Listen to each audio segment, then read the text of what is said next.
Bismillahirrahmanirrahim. Assalamualaikum warahmatullahi wabarakatuh. Alhamdulillah, wassalatu wassalamu ala rasulillah wa ala alihi wa sahbihi wa man walah, wala hawla wala quwata illa billah. Allahumma inna nas'aluka ilman nafi'an wa rizqan thayyiban wa amalan mutaqabbala. Alhamdulillah, suatu kebahagiaan yang sangat besar bisa bertemu dengan para ustadz, para pelaku-pelaku dakwah. Semoga pertemuan kita hari ini dirahmati dan diberkahi Allah Subhanahu wa taala. Materi yang diamanahkan kepada saya untuk pelatihan kita ini adalah urgensi dakwah. Sebelum kita masuk ke materi ini, tak elok rasanya kalau saya tidak memperkenalkan diri terlebih dahulu. Sebagaimana kata pepatah, tak kenal maka ta'aruflah. Ini adalah biodata singkat saya. Nama ini adalah pemberian dari bapak saya. Kalau dari mama, sama. Karena mama ikut ke bapak. Para ustadz yang saya banggakan, saya mengawali materi ini dengan 2 ayat. Yang pertama, di dalam surah At-Taubah, surah yang ke-9, ayat yang ke-33. Huwallazi arsala rasulahu bil huda wa dinil haq liyuzhirahu 'ala dini kulli walau karihal musyrikun. Ini adalah visi dakwah. Setelah Nabi Shallallahu alaihi wasallam diutus, maka visi dakwah yang dibawa oleh Nabi Shallallahu alaihi wasallam adalah memenangkan agama di atas semua agama yang ada. Entah agama samawi, agama yang diturunkan oleh Allah Subhanahu wa taala sebelumnya, ataupun agama-agama yang dibikin oleh manusia. Ayat yang kedua, ini adalah misi dakwah. Firman Allah Subhanahu wa taala di dalam surah Saba ayat yang ke-28, "Wa ma arsalnaka illa kaffatan linnas." Dan kami tidak mengutus kamu melainkan kepada umat manusia seluruhnya. Tugasnya apa? Inilah menjadi misi dakwah untuk mewujudkan visi yang kita sebutkan pada ayat sebelumnya. Yang pertama, basyiran, sebagai pembawa berita gembira. Dan yang kedua adalah wa naziron, sebagai pemberi peringatan. Misi dakwah, bagaimanapun bentuknya, tidak terlepas dari kedua hal ini. Entah itu memberikan kabar gembira atau memberikan peringatan. Sebelum kita lanjutkan materi ini, para ustadz yang dimuliakan Allah Subhanahu wa taala, mohon untuk berdiri sejenak. Silakan Ustaz, kita olahraga ringan terlebih dahulu. Gerak-gerakan badan, gerakan-gerakan kepala. Baik, silakan duduk kembali. Di sana ada Ustaz Abdullah. Gimana kondisinya sekarang, Ustaz? Setelah olahraga ringan yang kita lakukan pagi ini? Masya Allah, segar ya. Ustaz Abdul Rahman, gimana kabarnya Ustaz? Masya Allah. Subhanallah. Tidak ngantuk lagi Ustaz ya?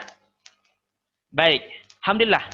Antum mengikuti pelatihan ini kurang lebih 2 hari. Ini hari pertama. Antum harus banyak menggerakkan badan. Kalau hanya sekedar duduk seperti ini, bisa ngantuk. Kita sangat membutuhkan nutrisi yang banyak, oksigen yang banyak. Sehingga kalau hanya terdiam saja, darah tidak mengalir ke kepala, sehingga membuat kita bisa ngantuk. Jadi kita variasikan entah dengan permainan ataupun dengan sekedar menggerak-gerakkan badan kita. Bisa dilanjut Ustaz? Alhamdulillah. Sekarang kita masuk ke bagian yang pertama, definisi dakwah. Apa sih dakwah itu? Dakwah secara etimologi, secara bahasa, dari kata da'a yada'u da'watan. Seruan, ajakan, panggilan, permohonan, dan segala kata yang sepadan dengan makna ini. Di sini kita melihat di slide ini ada gambar burung gagak. Burung gagak ini termasuk juga mengajak. Bagaimana ketika Qabil yang membunuh saudaranya sendiri, adiknya, Habil. Pembunuhan itu adalah pembunuhan yang pertama, dan Habil adalah orang yang pertama meninggal di muka bumi ini. Qabil tidak tahu, bingung untuk memperlakukan bagaimana jenazah adiknya. Maka dia meninggalkan begitu saja, dan kemudian Allah Subhanahu wa taala mengutus burung gagak burung gagak tersebut berkelahi, bertengkar, dan salah satu di antara keduanya mati. Kemudian yang hidup itu menggali lubang, lalu menguburkan yang meninggal. Dari sini, Qabil terinspirasi, mendapatkan pelajaran, sehingga kemudian juga menguburkan adiknya sendiri yang sudah dibunuhnya. Ini ajakan. Kata dakwah ini kita temukan misalnya di dalam Al-Quran, di surah Al-Baqarah, ujibu da'watad da'i iza da'ani. Saya akan mengabulkan permohonan orang-orang yang berdoa apabila dia memohon kepadaku. Adapun dakwah secara istilah, maka dakwah ini sebagaimana disebutkan oleh Imam Ibn Taimiyah adalah mengajak, mendakwakan kepada orang untuk beriman kepada Allah Subhanahu wa taala dan juga rasulnya. Dakwah di sini tidak terlepas dari 3 hal, yaitu mengajak manusia untuk mengucapkan 2 kalimat syahadat, melaksanakan sholat, berpuasa, membayar zakat, dan juga naik haji. Ini adalah rukun Islam. Dakwah juga mengajak manusia untuk beriman kepada Allah Subhanahu wa taala, malaikat-malaikatnya, kitab-kitabnya, nabi dan rasulnya, untuk mengimani adanya hari akhir, dan juga beriman kepada takdir dan segala ketentuan Allah Subhanahu wa taala. Dakwah ini para ustaz sekalian senantiasa dibutuhkan sepanjang kehidupan manusia. Selama masih ada manusia di muka bumi ini, maka dakwah ini pasti dibutuhkan. Baik, kita masuk bagian yang kedua, urgensi dakwah. Di sini ada 6 urgensi atau pentingnya dakwah yang akan kita sebutkan. Tentunya jumlah di sini tidak bermakna pembatasan. Kita masuk yang pertama, bahwasanya dakwah ini adalah tugasnya para nabi atau rasul dan juga orang-orang yang mengikutinya. Di dalam surah Yusuf, surah yang ke-12 ayat yang ke-108, Qul hasihi sabili ad'u ilallahi ala basiratin ana wa manittaba'ani. Katakanlah, inilah jalan agamaku, aku dan orang-orang yang mengikutiku mengajak kamu kepada Allah dengan hujah yang nyata. Jadi dakwah ini adalah jalan para nabi dan rasul. Dan di sini ditegaskan, Nabi Shallallahu Alaihi Wasallam diperintahkan katakanlah, Qul, ini adalah jalanku. Dan juga siapa? Jalannya orang-orang yang manittaba'ani, siapa saja yang mengikutiku. Jadi ketika seseorang mengaku pengikut Nabi Shallallahu Alaihi Wasallam, maka mereka harus memilih dakwah ini sebagai jalannya. Kemudian yang kedua, dakwah adalah perkataan terbaik yang dicintai oleh Allah Subhanahu wa taala. Di dalam surah Fussilat ayat yang ke-33, Man ahsanu qawlan mimman da'a ila Allah. Siapakah yang lebih baik perkataannya daripada orang-orang yang menyeru kepada Allah Subhanahu wa taala? Wa amila sholihan, mengerjakan amal soleh, wa qala, dan mengatakan innani minal muslimin. Sesungguhnya saya termasuk orang-orang yang berserah diri. Ibnu Katsir menafsirkan ayat ini bahwasanya para pendakwah itu adalah orang-orang yang memberikan manfaat baik pada dirinya sendiri maupun kepada orang lain. Kenapa? Karena orang-orang yang berdakwah, mereka mengetahui jalan ke surga. Mereka paham hal-hal yang halal dan haram. Mereka termotivasi untuk melakukan kebaikan dan juga tercegah dari kemaksiatan. Apakah antum merasakan seperti itu? Selanjutnya yang ketiga, bahwa dakwah adalah aliran pahala yang tiada henti. Tidak akan pernah putus. Subhanallah. Maukah kita yang seperti ini, para ustaz sekalian? Dalam hadis riwayat Muslim, disebutkan bahwasanya jika manusia mati, maka terputuslah darinya amalnya kecuali 3 hal. Yang pertama, sedekah jariyah. Kemudian yang kedua, ilmu yang bermanfaat.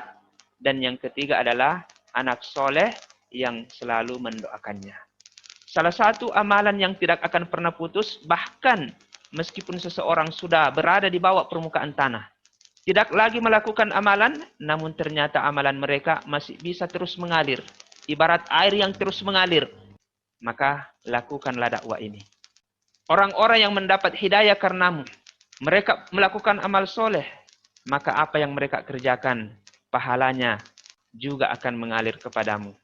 Kemudian yang keempat, bahwasanya Dengan dakwah ini kita akan didoakan oleh makhluk-makhluk Allah Subhanahu wa taala. Di dalam hadis disebutkan sesungguhnya Allah, para malaikatnya, penduduk langit dan bumi, bahkan sampai semut di sarangnya pun, dan ikan-ikan yang ada di lautan, turut bersalawat mendoakan kebaikan untuk orang-orang yang mengajarkan kebaikan kepada manusia. Subhanallah. Mereka berselawat, apakah mereka mengucapkan Allahumma sholli ala si fulan? Tentu tidak. Tetapi di sini adalah memohon kepada Allah Subhanahu wa taala supaya orang-orang tersebut dirahmati oleh Allah Subhanahu wa taala. Kemudian yang kelima, dengan dakwah ini akan menutup dan menghapus dosa-dosa kita. Disebutkan juga di dalam hadis, ittaqullaha haitsu ma kunta. Bertakwalah kepada Allah Subhanahu wa taala dimanapun Anda berada. Iringilah perbuatan dosa dengan amal kebaikan, karena kebaikan itu dapat menghapusnya. Dosa-dosa kecil yang kita lakukan, tentunya ini kita kecualikan dosa-dosa besar yang membutuhkan tobat, akan terhapus dengan amalan-amalan yang kita kerjakan. Dan yang terakhir, para ustadz sekalian, ini ada sebuah kapal yang tenggelam. Ini dakwah mencegah tenggelamnya kapal dan datangnya asap. Disebutkan di dalam hadis riwayat Bukhari, Nabi Shallallahu Alaihi Wasallam mengibaratkan dakwah ini adalah sekumpulan manusia yang berada di dalam sebuah kapal. Kapal tersebut ada orang yang tinggal di bawah dan juga ada orang yang tinggal di atas. Orang-orang yang tinggal di bawah ini ketika ingin mengambil air maka mereka harus ke atas melewati orang-orang yang berada di atas. Karena mereka capek naik turun dan mereka mengatakan air ini sebenarnya ada di samping kita. Kita lubangi saja kapal ini. Ketika orang-orang yang berada di atas tidak melakukan teguran, tidak mencegah, maka apa yang terjadi? Ketika kapal sudah bocor, air masuk bukan hanya sesuai kebutuhan mereka, tetapi air tersebut dapat menenggelamkan kapal tersebut. Maka inilah dakwah. Diamnya orang-orang yang paham, diamnya orang-orang yang mengerti, diamnya para ulama terhadap suatu kemaksiatan, maka ini bisa berakibat fatal. Kata Allah Subhanahu wa taala di dalam surah Al-Anfal, "Wattaqu fitnatan la tusibanna allazina zalamu minkum khassah." Takutlah kalian kepada fitnah, musibah, yang mana ketika musibah tersebut datang, la tusibanna allazina zalamu minkum khassah.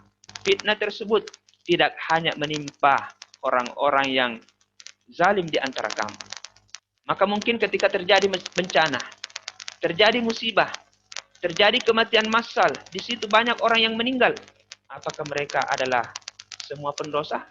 Lah, bukan ustaz sekalian. Boleh jadi di antara mereka adalah orang yang soleh. Nanti di akhirat, summa yub'atsu ala niyatihim. Mereka akan dibangkitkan sesuai dengan niat mereka. Demikian, para ustaz sekalian, jadikanlah dakwah ini sebagai jalan kita. Dakwah yang kata Nabi Shallallahu Alaihi Wasallam ini sebenarnya tidak susah. Balighu anni walau ayah. Sampaikanlah dariku meskipun hanya satu ayat. Jadi kita semua ini sekalian adalah para dai, para pengajak, para penyeru. Maka jangan pernah bosan, jangan pernah putus asa untuk menjadi pendakwah.